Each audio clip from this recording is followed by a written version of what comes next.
ജയൻ മരണപ്പെട്ട സാഹചര്യത്തിൽ അനശ്വര നടൻ ജയന്റെ പകരക്കാരനായി രവി എന്ന കഥാപാത്രത്തിലൂടെ രതീഷ് വാണിജ്യ സിനിമയ്ക്ക് യോജിച്ച ഒരു നടനിലേക്ക് പരിവർത്തനം ചെയ്യപ്പെട്ടു.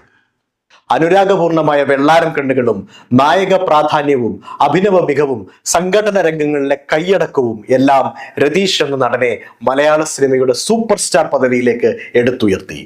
തുഷാരത്തിന്റെ വിജയത്തോടെ രതീഷിന് ലഭിച്ചത് ഒന്നിനൊന്നു മികച്ച വേഷങ്ങളായിരുന്നു. മിക്ക സിനിമകളിലും ഹിറ്റ് ചാർട്ടിൽ സ്ഥാനം പിടിക്കുകയും ചെയ്തു.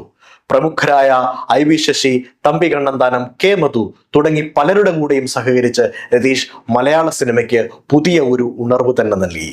80കളുടെ അവസാനം വരെ നിറഞ്ഞു നിന്ന അഭിനയ വഴികൾ കരിമ്പൂച്ച, വളർത്തുമൃഗങ്ങൾ, ഹംസഗീതം, സംഘർഷം, MGയുടെ കഥയിൽ IV ശശി സംവിധാനം ചെയ്ത തൃഷ്ണ, ശ്രീകുമാരൻ തമ്പിയുടെ സെറീന വഹാബും രതീഷും ഒന്നിച്ചഭിനയിച്ച അമ്മയ്ക്കൊരുമ, ഭരതന്റെ സംവിധാനത്തിൽ മമ്മൂട്ടി, മോഹൻലാൽ